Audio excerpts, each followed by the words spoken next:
Hi friends, welcome back to our channel Supriya education and technology 535. ఎలా ఉన్నారు అందరూ? నేనైతే చాలా బాగున్నాను. మీరు కూడా బాగుండాలని చెప్పి మనస్ఫూర్తిగా అయితే కోరుకుంటున్నాను. ఎవరైనా ఫస్ట్ టైం మన ఛానల్ చూసినట్లయితే ప్లీజ్ ఇప్పుడే సబ్స్క్రైబ్ చేసుకొని పక్కన బెల్ సింబల్ని యాక్టివేట్ చేసుకోండి. దాని ద్వారా ఏంటి యూజెస్ అంటే నేను వీడియోస్ పెట్టిన వెంటనే మీకు నోటిఫికేషన్ అయితే వస్తుంది.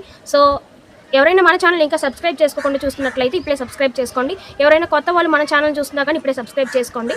సో ఈరోజు ఇంపార్టెంట్ టాపిక్ అయితే మాట్లాడుకుందాము. ఏంటి అంటే మీకు ఎంత ర్యాంక్ వచ్చినా కానీ సిఎస్సి సీట్ ఎలా సంపాదించాలి లేదా ఎలా సాధించాలి అనేది నేనైతే ఈరోజు స్టెప్ బై స్టెప్ చెప్తున్నాను. So let's get started the video. ఈరోజు మీ అందరితో పాటు నేను నా ఎంసెట్ జర్నీ అయితే ఎలా జరిగింది అనేది చెప్పుకోబోతున్నాను. సో అంతకంటే ముందు సిఎస్సి సీట్ ఎలా సాధించాలి అనేది కూడా చెప్పబోతున్నాను. సో ఈ టాపిక్స్ అన్ని నోట్ చేసుకొని స్టెప్ బై స్టెప్ ఏమైనా అర్థం కాకపోతే కామెంట్ చేయండి. అండ్ ఇంకొకటి స్టెప్ బై స్టెప్ యూజింగ్ చేసి తర్వాత మీ సిఎస్సి సీట్ ఎలా వచ్చింది, మీకు ఎంత ర్యాంక్ వచ్చింది అనేది కామెంట్ సెక్షన్ తెలియజేయండి. సో ఫస్ట్ ఆఫ్ ఆల్ మనం ఎగ్జామ్ అప్లికేషన్ పెట్టేసుకుంటాము, పేమెంట్ అంతా చేసేస్తాము, తర్వాత ఎగ్జామ్ హాల్ టికెట్ వస్తుంది, ఎగ్జామ్ రాస్తాము. అంతవరకు ఓకే, అందరికి అయిపోయింది. మొన్ననే అంటే జూన్ లాస్ట్ వీక్లోనో ఎప్పుడో ఎంసెట్ రిజల్ట్స్ కూడా వదిలారు. ర్యాంక్ కార్డు కూడా డౌన్లోడ్ చేసుకొని ఉంటారు చాలామంది.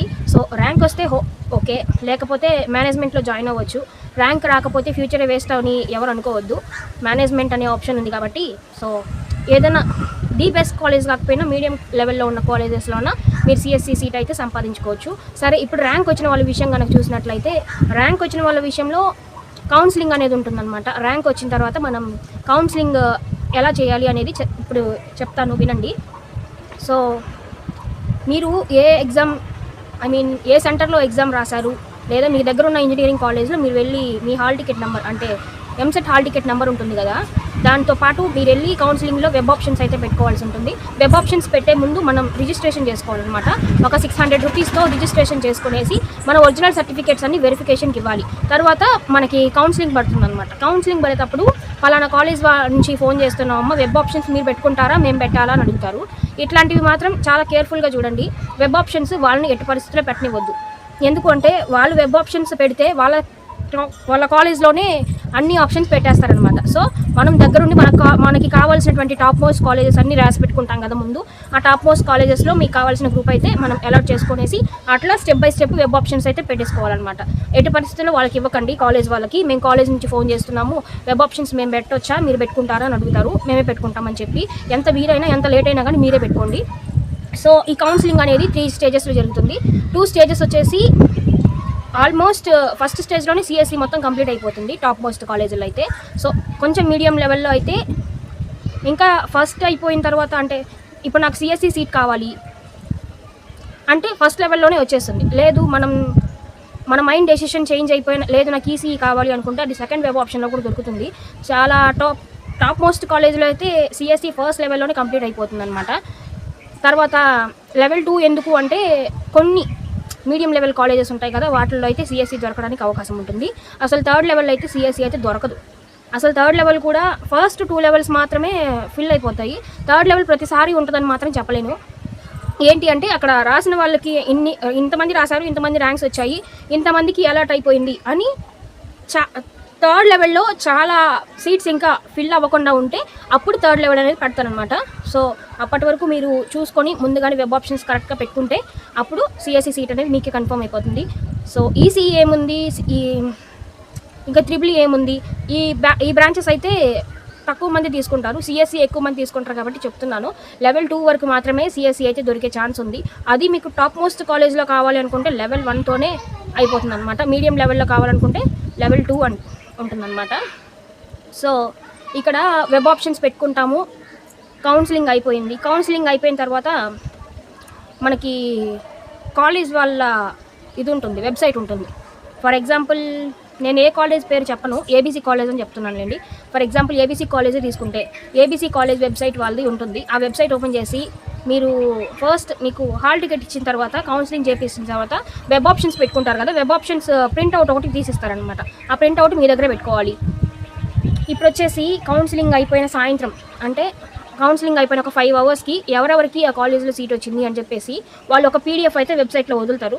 ఆ పీడిఎఫ్లో మీ హాల్ టికెట్ నెంబర్ ఉందా, మీ పేరు ఉందా, మీకు ఏ బ్రాంచ్ అలాట్ అయింది అనేది చూసుకోండి. అది పీడిఎఫ్ తీసుకుంటారు. తర్వాత మళ్ళీ ఇది ఉంటుంది కదా, మన ఏపీఎస్సిహెచ్ వెబ్సైట్ ఉంటుంది కదా, అందులో మన ర్యాంక్ కార్డ్ డౌన్లోడ్ చేసుకున్న తర్వాత మన ర్యాంక్ కార్డ్ డౌన్లోడ్ చేసుకున్న తర్వాత హాల్ టికెట్ నెంబర్ ఉంటుంది అందులో. ఆ హాల్ టికెట్ నెంబర్ బట్టి మనకి ఏ కాలేజ్లో అలాట్ అయ్యింది అనేది చూసుకోవాలి. మీకు నచ్చిన బ్రాంచ్ వస్తే ఓకే, మీరు 3 days లోపల అక్కడికి వెళ్ళి అడ్మిషన్ తీసేసుకోవాలి. ఐ మీన్ అక్కడ ప్రాసెస్ ఉంటుంది కాలేజ్లో, ఆ కాలేజ్లో అడ్మిషన్ ప్రాసెస్ అంతా కంప్లీట్ చేసుకోవాలి. ఇన్ కేస్ మీకు బ్రాంచ్ నచ్చకపోతే, వాళ్ళు ఇచ్చిన అంటే ఐ మీన్ వాళ్ళు అలాట్ చేసిన బ్రాంచ్ మీకు నచ్చకపోతే మీరు కాలేజ్ని వెళ్ళి కాంటాక్ట్ అవ్వకూడదు. మళ్ళీ వేరే కౌన్సిలింగ్ స్టేజ్ పడుతుంది అనమాట. 2 వారాల తర్వాత మళ్ళీ సెకండ్ కౌన్సిలింగ్ అంటే సెకండ్ లెవెల్ కౌన్సిలింగ్ అయితే స్టార్ట్ అవుతుంది. అప్పుడు మీరు మళ్ళీ వెబ్ ఆప్షన్స్ పెట్టుకుంటే అప్పుడు మీకు ఏ బ్రాంచ్ కావాలి అనేది ముందు పెట్టుకోండి. అంటే మీకు ఇప్పుడు సిఎస్సి బ్రాంచ్ కావాలి అనుకుంటే సిఎస్సి మొత్తం ముందే పెట్టేసుకోవాలి. తర్వాత మీకు ఏ బ్రాంచ్ ఇష్టం లేదో ఆ బ్రాంచెస్ అన్నీ కింద పెట్టేసుకోవాలన్నమాట. సో ఇప్పుడు నాకు ఇంట్రెస్ట్ సిఎస్సి బ్రాంచ్ అనుకోండి, సిఎస్సికి సంబంధించిన నీకు ఇష్టమైన కాలేజెస్, మీకు ఇష్టమైన బ్రాంచ్ అని ఫస్ట్ పెట్టేసుకోవాలి. 1 to 5 వరకు మాత్రమే చాలా ఛాన్సెస్ ఉంటాయి, కానీ ఇది ఎవరు చెప్పరు. 1 to 5 మీకు ఏ కాలేజ్ కావాలి, ఏ బ్రాంచ్ కావాలని చెప్పేసి 1 to 5 లోపు మాత్రమే పెట్టుకోండి. సో వెబ్ ఆప్షన్స్ ఒక 20-30 అలా పెట్టొచ్చు, ఏం ప్రాబ్లం లేదు. చాలామంది అంటారు మేడం 20 పెట్టాలి, 15 పెట్టాలి అంటారు. ఏం ప్రాబ్లం లేదు, 30-40 కూడా పెట్టుకోవచ్చు, ఏం కాదు. సో ఇక్కడ మీకు ఒరిజినల్ సర్టిఫికేట్స్ ఏమేమి కావాలి అంటే 10th మార్క్ లిస్ట్ ఉండాలి, ఇంటర్ మార్క్ లిస్ట్ ఉండాలి, ఇంటర్ టీసీ ఉండాలి, పాస్పోర్ట్ సైజ్ ఫోటో, ఆధార్, తర్వాత రేషన్ కార్డు ఉండాలి, income certificate, caste certificate. Income certificate వచ్చేసి మన పేరెంట్స్ ఏదైనా వర్క్ చేస్తున్నారనుకోండి, వాళ్ళ ఇన్కమ్ సర్టిఫికేట్ నామినీగా మన ఫాదర్ గారి మదర్ కానీ ఉండాలి, మనం మెయిన్ పేరు మనది ఉండాలన్నమాట. అట్లా ఇన్కమ్ సర్టిఫికేట్ అయితే చేయించుకోండి. నాకు లాస్ట్ మినిట్లో అయితే తెలిసింది, నేను చేయించుకున్నాను ఎనీవేస్. సో రేషన్, తర్వాత ఇన్కమ్, క్యాస్ట్ చెప్పేశాను. ఇది ఉంటుంది ఏంటంటే రెవెన్యూ సర్టిఫికేట్ అంటారు. అది మనం 4th క్లాస్ నుంచి లేదా 5th క్లాస్ నుంచి ఇదే ఊళ్ళో చదువుకుంటున్నామా లేదా అని చెప్పేసి అడుగుతారనమాట. అది ఎక్కువ చోట్ల అయితే అడగరు, నన్ను అయితే నేను చేయించి పెట్టుకున్నాను. ఒకవేళ అడిగితే ఎలా అని చెప్పేసి ముందుగానే చేయించి పెట్టుకున్నాను అనమాట. సో అడిగారు, ఒక స్టేజ్లో అయితే అడిగారు, సెకండ్ స్టేజ్లో అయితే అడగలేదనమాట. నాకు వచ్చింది సెకండ్ స్టేజ్లో సిఎస్సి సీట్. సో ఫస్ట్ స్టేజ్లో సివిల్ అయితే వచ్చింది ఒక టాప్ మోస్ట్ కాలేజ్లో, కానీ నాకు సివిల్ వద్దని చెప్పేసి నేనైతే మళ్ళీ సెకండ్ లెవెల్ కౌన్సిలింగ్కి అయితే అప్లై చేశాను. సిఎస్సి వచ్చింది. సో నా ర్యాంక్ వచ్చేసి మీకే చెప్తాను, 160,882 అది నా ర్యాంక్. ఇంకంతకంటే తక్కువ ర్యాంక్ వచ్చినా, అంతకంటే ఎక్కువ ర్యాంక్ వచ్చినా కానీ నేను చెప్పిన స్టెప్స్ ఉపయోగించి సిఎస్సి అయితే పెట్టేసేయండి. ఏంటి నేను చెప్పిన స్టెప్ అంటే, మీకు నచ్చిన కాలేజ్లో మీకు నచ్చిన సిఎస్సి బ్రాంచ్ అనుకోండి, ఆ సిఎస్సి బ్రాంచ్ పైన పెట్టేయాలి, అంటే టాప్లో పెట్టాలి. అన్నిటికంటే టాప్లో పెడితే అప్పుడు సిఎస్సి మనకైతే వస్తుంది అనమాట. తర్వాత మీకు ఏం ఇంట్రెస్ట్ లేదో, ఈసీ కానీ సివిల్ కానీ అసలు వాళ్ళ జోటికి వెళ్ళాల్సిన అవసరం లేదు. మీకు ఏ బ్రాంచెస్ అయితే ఇష్టమో ఆ బ్రాంచ్ మాత్రమే పెట్టుకోండి. అండ్ ఏ కాలేజ్లో అయితే మీరు రావాలనుకుంటున్నారో ఆ కాలేజెస్ 1 to 5 కాలమ్స్లో మాత్రమే ఫిల్ చేసుకోండి. తర్వాత ఇంపార్టెంట్ డాక్యుమెంట్స్ చెప్పేశాను, వెబ్ ఆప్షన్స్ చెప్పేశాను, కౌన్సిలింగ్ ప్రాసెస్ చెప్పేశాను. కౌన్సిలింగ్ ప్రాసెస్ అయిపోయిన తర్వాత కాలేజ్ అడ్మిషన్ కదా. సో మనకి బ్రాంచ్ నచ్చింది, ఇంకా కాలేజ్లో అడ్మిషన్కి వెళ్ళిపోవాలి. కౌన్సిలింగ్లో మన పేరు వచ్చిన తర్వాత మనకి కాలేజ్లో అడ్మిషన్ తీసుకోవడానికి 3 days మాత్రమే టైం ఉంటుంది. 3 days మాత్రమే టైం ఉంటుంది. ఏ కాలేజ్లో అయినా కానీ 3 days మాత్రమే టైం ఉంటుంది. ఒకటి, అడ్మిషన్ ఫీజు అడిగితే అస్సలు కట్టకండి, ఎందుకంటే కౌన్సిలింగ్ అని చెప్పండి. మేనేజ్మెంట్ అయితేనే మనం అడ్మిషన్ ఫీజు కట్టాలి. మనం కౌన్సిలింగ్ అయితే రూపాయి కూడా కట్టాల్సిన అవసరం లేదు. వన్స్ మీకు ర్యాంక్ వచ్చి మీకు ఆ కాలేజ్లో సీట్ అలాట్ అయ్యింది, ఈ బ్రాంచ్లో అలాట్ అయ్యింది అంటే మనం ఒక్క యూనివర్సిటీ ఫీజు తప్ప, ఎగ్జామ్ ఫీజు తప్ప ఇంకే ఫీజు పే చేయాల్సిన అవసరం లేదు. మనకి ఫీజు ఉంటుంది కదా, మామూలు ట్యూషన్ ఫీ రెగ్యులర్గా కట్టేది, అంటే మనకి ఇయర్లీ ఫీ ఉంటుంది కదా, డ్యూ ఫీజు అట్లాగా. సో అవన్నీ మనకు గవర్నమెంటే ఇస్తుంది అనమాట, గవర్నమెంటే ప్రొవైడ్ చేస్తుంది. సో మనం బుక్స్ అవన్నీ మనమే చూసుకోవాలి, ఓన్లీ ఫీజు మాత్రమే గవర్నమెంట్ ఇస్తుంది. ఒక ఎగ్జామ్ ఫీ మరియు యూనివర్సిటీ ఫీజు మాత్రమే మనం పే చేసుకోవాలన్నమాట. మిగతా ఏ అడ్మిషన్ ఫీజు కానీ ఏమైనా అడిగినా కానీ మీరు అసలు కట్టాల్సిన అవసరం లేదు, ఎందుకంటే మనం కౌన్సిలింగ్. మేనేజ్మెంట్ వాళ్ళు అయితే అడ్మిషన్ ఫీజు దగ్గర నుంచి అన్నీ కట్టుకోవాలి, మనకు అట్లాంటి ప్రాబ్లం ఏం లేదు. సో మనం ర్యాంక్ తెచ్చుకుంది ఎందుకు, మన గవర్నమెంట్ డబ్బులు వేయటానికి కదా.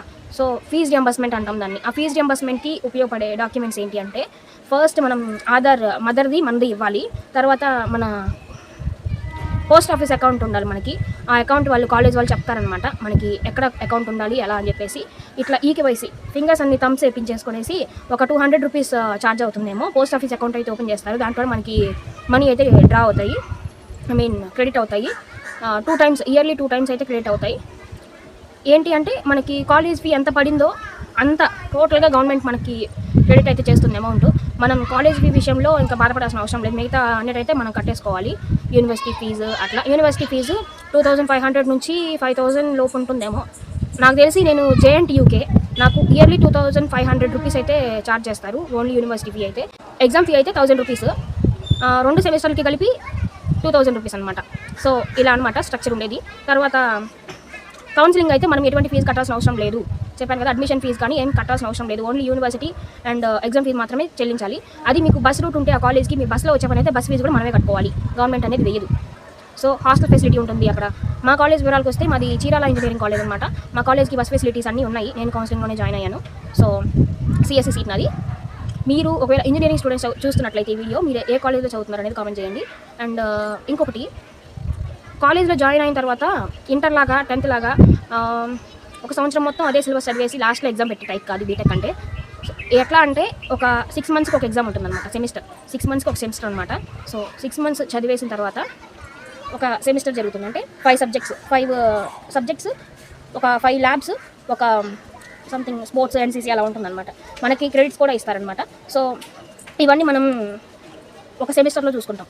2 సెమిస్టర్లకి కలిపి 10 సబ్జెక్టులు, 8 ల్యాబ్లు, ఒక ఎన్సీసీ, స్పోర్ట్స్ అట్లా ఉంటుందన్నమాట స్ట్రక్చర్ అనేది. ఫస్ట్ ఇయర్లో, సెకండ్ ఇయర్లో, థర్డ్ ఇయర్లో, ఫోర్త్ ఇయర్లో చాలామంది అంటారు హాఫ్ సెమిస్టర్ మాత్రమే చదవాలి, మిగతా హాఫ్ సెమిస్టర్ మనల్ని ప్రాజెక్ట్కి పంపిస్తారు వేరే కంపెనీస్కి అని చెప్పి అంటారు. నాకు ఇంతవరకు తెలియదు. నేనైతే థర్డ్ ఇయర్, నెక్స్ట్ ఇయర్లో నాకు తెలుస్తుంది కాబట్టి ఏమైనా డీటెయిల్స్ ఉంటే నేను షేర్ చేస్తాను. సో ఇది మన ఎంసెట్ అయితే అంత కష్టమే ఉండదు. నాకైతే ఎవరు చెప్పలేదు. అంటే ఏంటి అంటే ప్యూర్గా నాకు జరిగినటువంటి ఎక్స్పీరియన్స్ అయితే మీతో షేర్ చేసుకుంటున్నాను. నాతో పాటు ఎంసెట్ రాశారు కానీ చాలామంది, నా దగ్గర చాలామంది నాకు ర్యాంక్ వచ్చింది, నేను ఖచ్చితంగా ఇదే కాలేజ్లో జాయిన్ అవుతాను అన్నారు కానీ వాళ్ళకైతే ర్యాంక్ రాలేదు. ఎందుకో తెలియదు, ర్యాంక్ రాలేదు. అండ్ దట్టు ఏంటి అంటే ఫస్ట్ హెచ్చరిపోకూడదు అంటారు, అట్లా ఉంటుంది అనుకుంటాను మేబీ. అది ర్యాంక్ రాలేదన్నమాట నాతో పాటు రాసిన ఎవరికి. నాకైతే ర్యాంక్ వచ్చింది. అసలు ఎంసెట్ ఇంత లక్షల మంది రాస్తున్నారు, నాకు వచ్చిద్దా అనుకున్నాను. బై గాడ్ గ్రేస్ వచ్చింది. తర్వాత ప్రాసెస్ ఏంటి, ఎలా చేయాలి అని ఎవరు చెప్పరు నాకు. ఎందుకంటే నేనే పెద్దదాన్ని ఇంట్లో, మా తమ్ముడు చెల్లి తర్వాత ఫస్ట్ నేనే అనమాట. సో నాకు ఎవరు చెప్పాల ఏంటి అసలు ఇట్లా చేయాలి, ప్రాసెస్ ఎట్లా ఉంటుంది ఇట్లా అని చెప్పేసి ఎవరైతే చెప్పేవాళ్ళు లేరు. సో నేనే అన్నీ తెలుసుకునేసి చేసేసుకున్నాను. తర్వాత ఇట్లా ప్రాసెస్ చేసుకుంటే కౌన్సిలింగ్ అయిపోయింది, కాలేజ్లో సీట్ వచ్చింది. First year, second year complete అయిపోయింది. ఇంకా థర్డ్ ఇయర్ అయితే ఇప్పుడు స్టార్ట్ అవుతుంది August 1st నుంచి. సో ఇది మరి నా ఎంసెట్ జర్నీ అయితే. ఎంసెట్లో ఎటువంటి డౌట్స్ ఉన్నా కానీ నాతో మాట్లాడొచ్చు. మీకు ఎలాంటి డౌట్స్ ఉన్నా కామెంట్ సెక్షన్లో తెలియజేయండి. నేను ఖచ్చితంగా మీ కామెంట్కి అయితే రిప్లై ఇస్తాను. నా ఛానల్ తరపున వచ్చే ప్రతి కామెంట్కి అయితే రిప్లై ఇస్తాను. సో మొన్ననే ఎంసెట్ ఎగ్జామ్ రాసి క్వాలిఫై అయిన వాళ్ళకి ఇప్పుడే అయితే కాలేజెస్ స్టార్ట్ అవ్వవు. మేబీ కౌన్సిలింగ్ అదంతా అయిపోయి కాలేజ్ స్టార్ట్ అయ్యేసరికి ఆగస్ట్ లాస్ట్ వీక్ లేదా సెప్టెంబర్ ఫస్ట్ వీక్ అయితే అవుతుంది. సో ఈ ఎంసెట్ డౌట్ మీద అయితే నేను ఇంకా ఏమైనా డౌట్స్ ఉంటే లైవ్ సెషన్ కూడా కండక్ట్ చేద్దాం అనుకుంటున్నాను. సో మీకు ఎవరికైనా ఇంట్రెస్ట్ ఉండి ఇంకా ఏమైనా డౌట్స్ ఉన్నట్లయితే ఈ వీడియో చూసిన తర్వాత కూడా ఇంకా డౌట్స్ ఉంటే ఆ లైవ్కి వచ్చి నాతో మాట్లాడొచ్చు. అండ్ మీకు ఏం డౌట్స్ ఉన్నాయో క్లారిఫై చేసుకోవచ్చు.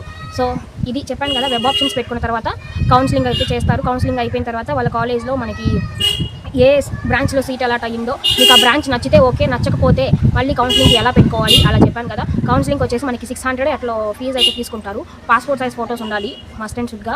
అండ్ ఇంకొకటి వచ్చేసి వెబ్ ఆప్షన్స్ పెట్టుకునేసి అట్లా కౌన్సిలింగ్లో సీట్ అలాట్ అయిపోయిన తర్వాత మీకు ఆ సీట్ నచ్చితే కనుక 3 daysలో వెళ్ళి అడ్మిషన్ అయితే తీసుకోవాలి. అడ్మిషన్ అనగా ఏం లేదు, అక్కడ మన డీటెయిల్స్ అన్నీ ఫిల్ చేసేసుకునేసి ఇస్తారనమాట, మన ప్రూఫ్స్ అన్నీ తీసుకొని. సో అది ప్రాసెస్. ఈ వీడియో ఇంతే. మరి ఈ వీడియో చూసిన తర్వాత కూడా ఎవరికైనా డౌట్స్ ఉంటే ఖచ్చితంగా కామెంట్ సెక్షన్లో తెలియజేయండి. అండ్ ఇంకొకటి, all the best for your future. Video అయితే ఇదేనండి. ఈ వీడియో కనుక నచ్చినట్లయితే ప్లీజ్ లైక్ చేయండి, షేర్ చేయండి, కామెంట్ చేయండి, సబ్స్క్రైబ్ చేసుకోవడం మాత్రం మర్చిపోకండి. మళ్ళీ మరొక వీడియోతో కలుద్దాం. అంతవరకు సెలవు తీసి సుప్రియా సైనింగ్ ఆఫ్. బాయ్. ఒక ముఖ్యమైన విషయం ఉండడం వల్ల వీడియో అయిపోయిన తర్వాత రావడం జరిగింది, సారీ అండి. ఏంటి ఆ ముఖ్యమైన విషయం అంటే, ఎంసెట్ రాసినా కానీ మనకి ర్యాంక్ రాలేదు, మనం బీటెక్ చేయడానికి వాల్యుబుల్ కాదు, మన ఫ్యూచర్ వేస్ట్ అని చెప్పి ఎవరైతే అనుకుంటున్నారో జస్ట్ అలా అనుకోకండి. ఎందుకు అలా అనుకోకండి అంటున్నానంటే, ఓన్లీ మనకి ఎంసెట్లో ర్యాంక్ వస్తేనే బీటెక్ చేయగలుగుతామా అంటే కాదు. మనకి మేనేజ్మెంట్ అనే ఆప్షన్ కూడా ఉంటుంది. జస్ట్ టాప్ మోస్ట్ కాలేజ్ కాకపోయినా కానీ ఏదో ఒక మీడియం లెవెల్ కాలేజ్లో బీటెక్ అయితే కంప్లీట్ చేసుకోవచ్చు. ఇప్పట్లో చాలా కాలేజెస్ అయితే ఉన్నాయన్నమాట బీటెక్ చదువుకోవడానికి. జస్ట్ మన ఎంసెట్ ర్యాంక్ లేదా ఇంకేదో మన ఫ్యూచర్ని డిసైడ్ చేయదన్నమాట.